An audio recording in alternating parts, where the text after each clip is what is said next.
गायब होने की लकीर फैमिली हॉरर्स में आपका स्वागत है, जहां डरावनी बातें और पारिवारिक मस्ती मिलती है।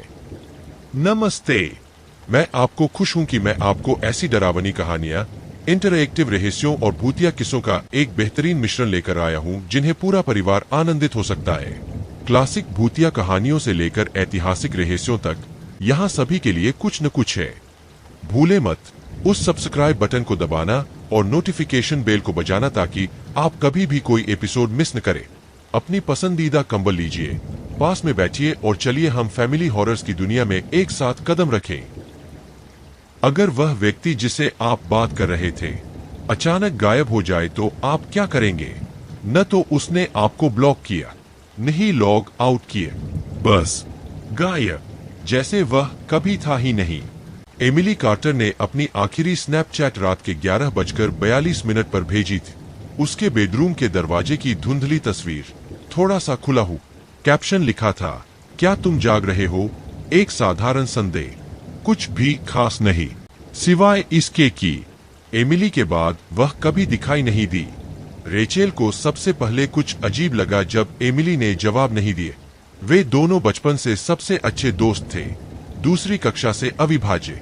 एमिली वह प्रकार की लड़की थी जो कभी भी कोई संदेश बिना पढ़े नहीं छोड़ती थी। अगर उसने देखा तो वह जवाब देती थी, लेकिन आज रात कुछ नहीं। रेचेल ने एक और संदेश भेजा, एमिली। वह चैट को देख रही थी, छोटी बिटमोजी के आने का इंतजार कर रही थी, टाइपिंग के शब्द एमिली के नाम के नीचे दिखाई देने का इंतजार कर रही थी, लेकिन ऐसा कभी नहीं हुआ। सेकंड्स खिंचते गए, मिनटों में बदलते गए। उसने उनकी लकीर संख्या चेक की, 541 दिन। उन्होंने कभी भी एक दिन मिस नहीं किया था।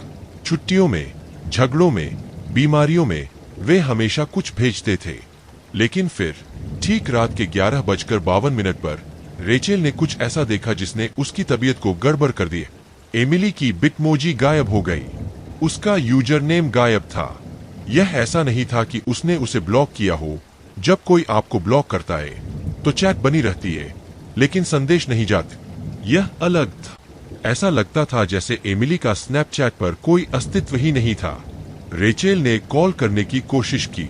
फोन एक बार रिंग हुआ, फिर सीधे वॉइसमेल पर चला गया। हे, यह एमिली है। मैं अभी फोन नहीं उठा सकती, लेकिन एक संदेश छोड़ दो और मैं तुम्हें वापस कॉल करूंगी। क्लिक। रेचेल ने गहरा श्वास लिया। शायद यह सिर्फ एक गड़बड़ी थी। शायद एमिली ने अपना अकाउंट किसी बेवकूफी के कारण डिलीट कर दिया था, लेकिन कुछ गलत सा महसूस हो रहा था। अगली सुबह रेचेल उठी और उसके सीने पर एक भारीपन महसूस हो रहा था। उसने सबसे पहले स्नैपचैट चेक किए। शायद एमिली वापस आई हो, शायद सब कुछ रातों रात सामान्य हो गया हो, लेकिन एमिली अभी भी गायब थी। उसका यूजर नेम पूरी तरह से प्लेटफॉर्म से हटा दिया गया था। इंस्टाग्राम डिलीट, टिकटॉक गायब, यहाँ तक कि उनके टेक्स्ट मैसेज थ्रेड भी गायब थे, जैसे किसी ने इसे पूरी तरह से मिटा दिया हो। रेचेल ने अपनी धड़कन महसूस की जैसे वह एमिली की मां का फेसबुक चेक कर रही थी। उसने स्क्रॉल किया, किसी भी असामान्य चीज को ढूंढने की कोशिश की, और फिर उसने इसे पाया। एक पोस्ट जो सुबह के 7:15 पर बनाई गई थी। क्या किसी ने एमिली को देखा है? वह पिछले रात घर नहीं आ। अगर किसी को पता है कि वह कहाँ है, तो कृपया हमें तुरंत कॉल करे। रेचेल की अंगुलियां सुन्न हो गईं। एमिली जवाब नहीं दे रही थी क्योंकि वह वहां नहीं थी। पुलिस ने तुरंत मामले में शामिल हो गई। एमिली की मां ने उन्हें तभी कॉल किया जब उसने महसूस किया कि एमिली घर नहीं आ। उसकी कार ड्राइववे में खड़ी थी। उसका बेडरूम का दरवाजा अंदर से बंद था, लेकिन उसका फोन और जूते गायब थे। यह पहला सुराग था उसने स्वेच्छा से छोड़ा था, या कम से कम ऐसा लगता था। दूसरा सुराग था उसकी खिड़की। वह थोड़ी सी खुली थी, बस इतना ही कि एक हल्की हवा अंदर आ सके। रेचेल वहां थी जब उन्होंने एमिली के कमरे की तलाशी ली। वह दरवाजे पर खड़ी थी, दिल की धड़कन तेज, जैसे एक अधिकारी खिड़की के फ्रेम पर उंगलियों के निशान चेक कर रहा था। क्या एमिली किसी से मिलने जा रही थी? अधिकारी ने पूछा। रेचेल का मुंह सूखा लग रहा था। मुझे नहीं पता। लेकिन वह मुझे बताती। क्या वह सच में बताती? रेचेल सोचती रही उस आखिरी स्नैपचैट संदेश के बारे में। क्या तुम जाग रहे हो? पहले यह उतना अजीब नहीं लगा था, लेकिन जैसे जैसे उसने इसके बारे में सोचा, वैसे वैसे वह और ज्यादा असहज होती गई। क्यों भेजा उसने यह? एमिली जानती थी कि रेचेल जाग रही है। वे बस 1 घंटे पहले बात कर रहे थे। यह लगभग ऐसा था जैसे उसने यह किसी और को भेजा हो, लेकिन किसे? मामले में पहला ब्रेक तब आया जब पुलिस ने एमिली के स्नैपचैट रिकॉर्ड्स को एक्सेस किए। हालांकि उसका अकाउंट डिलीट हो गया था, कंपनी के पास लॉगिन रिकॉर्ड और एक्टिविटी लॉग्स थे। अधिकारियों ने जो पाया वह साझा किया। एमिली का आखिरी लॉगिन रात के 3:21 पर दर्ज हुआ था। 4 घंटे बाद जब उसे आखिरी बार देखा गया था, एक नया संदेश उसके अकाउंट से भेजा गया था। प्राप्तकर्ता केवल हिम नाम का एक संपर्क। रेचेल के शरीर में बर्फ की तरह ठंडक महसूस हुई। हिम कौन है? उसने फुसफुसाए। किसी के पास इसका जवाब नहीं था। एमिली का फोन अभी भी गायब था, तो उनके पास यह चेक करने का कोई तरीका नहीं था कि वह किससे बात कर रही थी। लेकिन एक और डरावनी खोज थी। हिम को भेजा गया संदेश, मैं बाहर आ रही हूं। रेचेल का पेट मरोड़ने लगा। एमिली ने खुद से छोड़ा था, या कम से कम उसने ऐसा सोचा था। पड़ोस के प्रवेश द्वार से सुरक्षा कैमरे के फुटेज में एक अंधा सा आकृति दिखाई दी जो एमिली की सड़क पर रात के 3 बजे के करीब चल रही थी। यह साफ नहीं था, बस एक धुंधला रूप जो धीरे धीरे जानबूझकर चल रहा था, जैसे वह देख रहा हो। रात के 3:02 पर एमिली के बेडरूम की लाइट बुझी। रात के 3:21 पर एक आकृति सड़कों के पास स्ट्रीट लाइट के पास हिली। रात के 3:24 पर कैमरा ग्लिच हो गया, बस 47 सेकंड के लिए। जब वीडियो फिर से चला तो एमिली की खिड़की थोड़ी और खुली थी और धुंधली आकृति गायब हो चुकी थी। रेचेल ने महसूस किया कि उसके पेट में डर की लहर दौड़ रही थी। किसी ने फुटेज डिलीट कर दिया था, और यह करने का एकमात्र तरीका था एमिली के घर के अंदर से। 1 हफ्ते बाद रेचेल बिस्तर पर लेटी थी जब उसके फोन ने बजाया। एक स्नैपचैट नोटिफिकेशन। एमिली कार्टर ने आपको स्नैप भेजा। रेचेल की सांस थमी। उसके हाथ कांपते हुए ऐप खोला।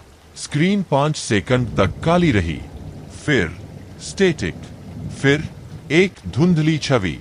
एमिली का चेहरा पीला, आंखें चौड़ी, मुंह थोड़ा सा खुला हो, जैसे वह चीखने की कोशिश कर रही थी, लेकिन कोई आवाज नहीं आई।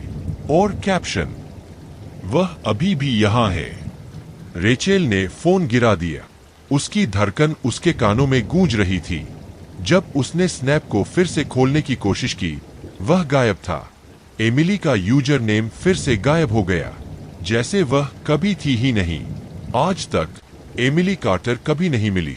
न कोई लाश, न कोई प्रमाण, बस एक आखिरी संदेश किसी ऐसे व्यक्ति से जो अब अस्तित्व में नहीं होना चाहिए था। कभी कभी स्नैपचैट की लकीरें खत्म नहीं होती क्योंकि कोई जवाब नहीं देता। कभी कभी वे खत्म हो जाती है क्योंकि कोई गायब हो जाता है। आपके हिसाब से एमिली के साथ क्या हुआ? अपने सिद्धांत नीचे टिप्पणियों में छोड़ें। Dark filter. क्या आपने कभी स्नैपचैट फिल्टर का इस्तेमाल किया और कुछ देखा जो वहां नहीं होना चाहिए था? एक चेहरा जो नहीं होना चाहिए था, एक खाली कमरे में दूसरी जोड़ी आंखें, एक आकृति जो आपके ठीक पीछे खड़ी थी जहां कोई नहीं होना चाहिए था। जेसन मिलर एक कॉलेज के सोफोमोर छात्र थे जिन्हें फोटोग्राफी, सोशल मीडिया और हम में से अधिकांश की तरह स्नैपचैट फिल्टर का शौक था। लेकिन जो शुरुआत में एक हानिरहित मजाक था, वह कुछ ऐसा बन गया जिससे वह कभी नहीं बच सके। क्योंकि कभी कभी जब स्नैपचैट एक चेहरे को पहचानता है, यह हमेशा आपका चेहरा नहीं होता। जेसन हमेशा एक संदेहवादी था। उसे भूत प्रेत, राक्षसों या प्रेतवाधित घरों में विश्वास नहीं था।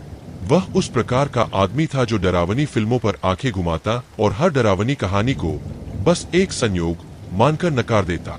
लेकिन यहां तक कि उसे भी मानना पड़ा जो हुआ उस रात, वह कोई समझ नहीं आ रहा था। यह किसी भी अन्य रात की तरह शुरू हुई। मंगलवार रात 11:27 बजे जेसन अपने हॉस्टल रूम में अकेला था, स्नैपचैट स्क्रॉल कर रहा था, फिल्टर के साथ खेल रहा था। पहले डॉग फिल्टर, उसका पसंदीदा। उसने अपनी जीभ बाहर निकाली, हंसते हुए कानों के ऊपर उभर। फिर फेस स्वैप, उसने मुस्कुराते हुए अपने चेहरे को अपने रूममेट टाइलर की तस्वीर से बदल दिया, जो इस रात बाहर था। और फिर सिर्फ मजे के लिए उसने फेस ट्रैकिंग फिल्टर ट्राई किए, वही जो फ्रेम में एक दूसरा चेहरा पहचानता है। उसने अपना फोन उठाया, कैमरा खुद पर इशारा किए। फिल्टर सही तरीके से काम किया, उसके चेहरे पर फोकस हो गए। लेकिन फिर एक और चेहरा सामने आए, बिल्कुल उसके पास। जेसन ने माथे पर बल डाला। कमरे में और कोई नहीं था। उसका हॉस्टल बहुत छोटा था, मुश्किल से एक व्यक्ति के लिए पर्याप्त था, दो के लिए तो बिल्कुल नहीं। लेकिन वहां था एक दूसरा धुंधला चेहरा, अंधेरे में उसके पास तैरता हुआ। शुरुआत में वह हंसा, यह शायद एक गड़बड़ी होगी। उसने हाथ हिलाया, जहां चेहरा था कुछ नहीं, लेकिन फिल्टर उसी पर लॉक हो गए। एक दूसरी जोड़ी चमकती हुई आंखें, एक विकृत चौड़ी मुस्कान, और फिर चेहरे का मुंह हिला। जेसन ने अपना फोन गिरा दिया। उसका दिल जोर जोर से धड़क रहा था, सांसें छोटी हो रही थी। उसने स्क्रीन को घूरा, उम्मीद की कि यह गड़बड़ी अपने आप ठीक हो जाएगी। लेकिन जब उसने फोन उठाया, चेहरा गायब था। जेसन ने निगल लिया, उसका मुंह सूखा था, उसके हाथ बर्फ जैसे ठंडे महसूस हो रहे थे, और उसकी बाहों के बाल खड़े हो गए थे। लेकिन उसने खुद को मनाए, यह बस एक सॉफ्टवेयर बग था। स्नैपचैट पहले भी गड़बड़ा चुका था। ना, फिर भी वह महसूस नहीं कर पा रहा था कि कुछ तो गलत था। उसका हॉस्टल अचानक बहुत ठंडा महसूस हो रहा था। उसके चारों ओर की खामोशी बहुत तंग महसूस हो रही थी, जैसे कुछ सुन रहा, देख रहा। उसने हंसी का प्रयास किए। वह मूर्ख हो रहा था। देर हो गई थी, वह थक चुका था, उसे सोने की जरूरत थी। जेसन ने अपना फोन नीचे रखा और बिस्तर में लेट गए। और तभी उसने यह सुना, एक हल्का सा चरमराह क्लोसेट से आ रही थी। जेसन का पेट सिकुड़ गए। उसका क्लोसेट का दरवाजा थोड़ा खुला था, बस एक केन। क्या वह पहले ऐसा था? वह यकीन नहीं कर पा रहा था, लेकिन अब ऐसा लगा जैसे कुछ गलत, जैसे कोई निगाह उस पर पड़ी हो जो अंधेरे में उसे घूर रहा। वह धीरे धीरे बैठा, दरवाजे की तरफ घूरते हुए उसकी सांसें रुक गई थी। एक और आवाज, चमचमाहा, अंदर से हल्की सी हलचल। उसकी धड़कन तेज हो गई। वह अकेला नहीं था। जेसन ने अपना फोन उठाया, फ्लैशलाइट चालू की। पतली सी किरण अंधेरे में कटते हुए क्लोसेट दरवाजे में छोटे से अंतराल को रोशन कर रही थी। उसने अपने पैरों को बिस्तर से बाहर रख, एक कदम, दो कदम। उसने हाथ बढ़ाया, हैंडल को पकड़ और दरवाजा खोला। कुछ नहीं, बस कपड़े, जूतों का ढेर, उसका पुराना बैकपैक। जेसन ने हंसी की एक खामोशी भरी आवाज निकाली। वह पागल हो रहा था। वह बेवकूफी वाला फिल्टर उसे डराकर चला गया था। बस वही। उसने क्लोसेट को जोर से बंद किया और बिस्तर में वापस चढ़ गए। लेकिन जैसे ही वह पलटा, उसका फोन बस हुआ। एक स्नैपचैट नोटिफिकेशन, नई स्नैप, अनजान। जेसन ने माथे पर बल डाला। यह अजीब था। उसे याद नहीं था कि उसने किसी को नया जोड़ा था। वह संकोच करते हुए फिर से स्वाइप किया और उसे खोला। स्क्रीन 5 सेकंड तक काली रही। फिर एक फोटो उसके कमरे की, जो क्लोसेट के अंदर से ली गई थी। जेसन ठहर गए। उसके हाथ सुन्न हो गए, क्योंकि वह फोटो पहले की नहीं थी, यह अभी ली गई थी। वह खुद को देख सकता था, बिस्तर में, फोन हाथ में, स्क्रीन को घूरते हुए, और फ्रेम के कोने में कुछ और, एक आकृत, एक मुड़ा हुआ मुस्कुराता चेहरा। क्लोसेट के अंदर, उसके क्लोसेट में। जेसन ने सोचा भी नहीं। वह बिस्तर से कूद पड़ा, अपनी चाबियां उठाई और दौड़ पड़ा। उसने पीछे मुड़कर नहीं देखा। वह तब तक नहीं रुका जब तक वह बाहर नहीं आ गया। उसकी सांसें तेज हो रही थी। उसकी त्वचा पसीने से भीग गई थी। उसका दिल महसूस हो रहा था जैसे वह उसकी छाती से बाहर निकलने की कोशिश कर रहा। उसका फोन फिर से बस हुआ। नई स्नैप, अनजान। जेसन के अंगुलियां कांप रही थीं, जैसे उसने इसे खोला। इस बार एक वीडियो। उसने प्ले दबाए। स्क्रीन अंधेरी रही। हल्की सी घबराई हुई सांसें स्पीकर से सुनाई दी। फिर एक आवाज, एक धीमी खराटेदार फुसफुसाहट। तुमने दरवाजा खोला था। जेसन ने ऊपर देखा और देखा कि उसका हॉस्टल का खिड़की थोड़ा खुला था। बस एक दिन जेसन उस कमरे में कभी वापस नहीं गए। उसने अपने रूममेट को कॉल किया, उसे अपना सामान लाने को कहा और तुरंत वहां से निकल गए। लेकिन यहाँ एक बात है, जो अगला व्यक्ति उस हॉस्टल में आया वह एक हफ्ते से ज्यादा नहीं ठहरा। उनके सामान को फर्श पर बिखरा हुआ पाया गया। खिड़की पूरी तरह से खुली थी। उसका फोन दीवार पर टूट गया था और उसका स्नैपचैट अकाउंट स्थायी रूप से निष्क्रिय कर दिया गया था। आज तक कोई नहीं जानता कि उन स्नैप्स को किसने भेजा। कोई अकाउंट ट्रेस नहीं किया गया। कोई डिवाइस कभी बरामद नहीं किया गया। जो बचा है वह एक अकेला अनसेंड संदेश है जो जेसन के पुराने फोन रिकॉर्ड्स में पाया गया। यह अभी भी यहाँ है। कभी कभी जब स्नैपचैट फ्रेम में दूसरा चेहरा देखता है, यह कोई गड़बड़ी नहीं होती। कभी कभी यह एक चेतावनी होती है। क्या कभी आपके स्नैपचैट फिल्टर ने कुछ ऐसा किया है जो अप्राकृतिक था? नीचे टिप्पणियों में हमें बताएं। वह लड़की जो नहीं थी, आप क्या करेंगे अगर वह व्यक्ति जिसे आप प्यार करते थे, जो चला गया था, आपको संदेश भेजने लगे? न कोई याद, न कोई गड़बड़ी, न कोई है किया हुआ खाता, बस वही एक संदेश जो दिन की तरह साफ हो, उस व्यक्ति से जिसे आपने दफनाया था। सामांथा रुइज को भूत प्रेतों पर विश्वास नहीं था जब तक उसकी मृत बहन ने उसे स्नैप नहीं भेजा। पहला संदेश बुधवार को आए। सामांथा काम पर थी, गैस स्टेशन पर अपनी शिफ्ट का आखिरी घंटा पूरा कर रही थी।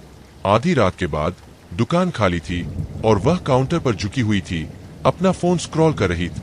तभी उसने देखा नया स्नैप। मिया, उसका पेट मुड़ गए। मिया, उसकी छोटी बहन, उसकी मृत छोटी बहन। सामंथा की उंगलियां ठंडी हो गई। उसकी सांस घुटने लगी। यह गलती होनी चाहिए थी। यह सिर्फ एक गलती हो सकती थी, क्योंकि मिया को गए 2 साल हो चुके थे। सामंथा ने नोटिफिकेशन को घूरा। यह संभव नहीं था।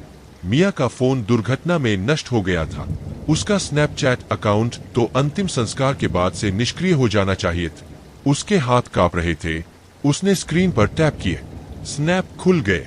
तस्वीर अंधेरी थी, धुंधली, कुछ नहीं, बस छाया और स्थिति। फिर उसने देखा अंधेरे में सफेद टेक्स्ट, तुमने मुझे क्यों नहीं बचाया? सामंथा की सांसें रुक गई। स्नैप गायब हो गए। उसने उसे फिर से खोलने की कोशिश की। गलती। संदेश चला गए। उसने यूजर नेम पर क्लिक किए। मिया अभी भी सक्रिय, अभी भी ऑनलाइन। सामंथा की आंखें धुंधली हो गई। उसे ऐसा लग रहा था जैसे वह बीमार हो जाएगी। उसकी बहन कब्र से उसे संदेश भेज रही थी। वह उस रात नहीं सो पा। वह बिस्तर में बैठी रही, अपने फोन को घूरते हुए एक और नोटिफिकेशन, एक और संकेत का इंतजार कर रही थी कि यह बस एक क्रूर मजाक था। लेकिन कुछ भी नहीं आए। सुबह होते होते उसने खुद को यकीन दिला लिया कि किसी ने मिया के पुराने अकाउंट को हैक कर लिया था। शायद कोई गंदी शरारत, शायद कोई सिस्टम की गड़बड़ी। इसका कोई मतलब नहीं था। उसे बस इसे नजरअंदाज करना था। उस रात उसने जल्दी सोने की कोशिश की। थकावट उसके ऊपर हावी हो रही थी, उसे नीचे खींचते हुए। उसका दिमाग भारी महसूस हो रहा था, शरीर दर्द से चूर था। फिर रात के 3:12 पर नया स्नैप। मिया। सामंथा हड़बड़ी से उठ बैठी। उसके हाथ कांप रहे थे जैसे उसने ऐप खोला। एक वीडियो। वह संकोच करती हुई दिल की धड़कन के साथ फिर प्ले दबाए। स्क्रीन पहले अंधेरी थी। एक धुंधली आवाज, सांसें, फिर गति। एक आकृति छायाओं के बीच चल रही थी। सामंथा का पेट मरोड़ने लगा। वीडियो कार के अंदर से लिया गया था। डैशबोर्ड, बारिश में हेडलाइट्स की रोशनी। वह इस दृश्य को जानती थी। उसने इस दृश्य को जिया था। यह वही था जो मिया ने आखिरी बार देखा था। सामंथा ने अपना फोन फेंक दिया। वह हवा के लिए हाँफ रही थी, कांप रही थी। उसकी त्वचा बर्फ की तरह ठंडी हो गई थी। किसी ने उसे मिया के हादसे का वीडियो भेजा था। एक वीडियो जो कभी भी जनता के सामने नहीं आए, एक वीडियो जो अस्तित्व में नहीं होना चाहिए था। अगली सुबह सामंथा सीधे अपने माता पिता के घर गए। उसकी माँ रसोई के मेज पर बैठी थी, पुराने चित्रों को पलटते हुए।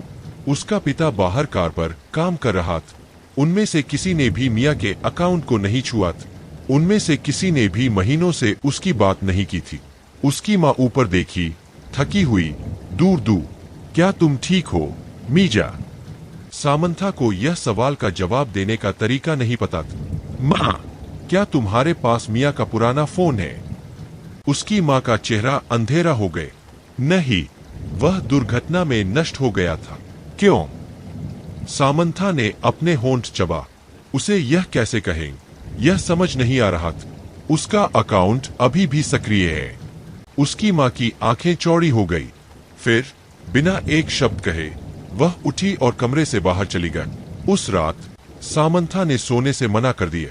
वह अपने कमरे में बैठी रही, फोन को घूरते हुए इंतजार कर रही थी। और रात के 2:45 बजे पर नया स्नैप, मिया। उसकी धड़कन तेज हो गई, उसकी गला सूख गए। उसने इसे खोला। एक तस्वीर, मिया का पुराना कमरा, कैप्शन, आओ मुझे देखो।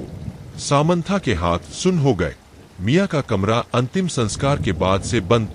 कोई भी उसे छूने नहीं गए। उसने अपनी चाबियां उठाई। उसे यह जानना था। घर में सन्नाटा था जब वह वहां पहुंची। उसके माता पिता सो रहे थे। हवा भारी थी, दम घोटने वाली। वह धीरे धीरे, सावधानी से गलियारे में चली। मिया का दरवाजा आखिरी में था। उसने 2 साल से इसे नहीं खोला था। उसकी उंगलियां कांप रही थीं, जैसे वह हैंडल को पकड़ने जा रही थी। यह घुमा, अधखुला था। उसने इसे धक्का देकर खोला। हवा में धूल घुली हुई थी, बिना छुए। बिस्तर सही से सजा हुआ था। सब कुछ वैसे का वैसा था जैसे मिया ने छोड़ा था, सिवाय एक चीज के, एक फोन। बिस्तर के बीच में रखा हुआ मिया का फोन, वह जो दुर्घटना में नष्ट हो गया था। सामंथा की सांसें रुक गई। उसका शरीर जकड़ा हुआ महसूस हुआ। उसने एक कदम आगे बढ़ाया और स्क्रीन जल उठी। नया स्नैप, मिया। सामंथा चिल्ला। फोन जोर जोर से कांप रहा था। स्क्रीन सफेद रोशनी से जल रही थी। फिर एक आवाज, नीची, टूटी हुई, मिया की आवाज, तुमने मुझे क्यों नहीं बचाया? दरवाजा जोर से बंद हो गए। रोशनी मध्यम हो गई और फोन बंद हो गए। सामंथा भागी। वह तब तक नहीं रुकी जब तक वह अपनी कार में वापस नहीं पहुंच गई।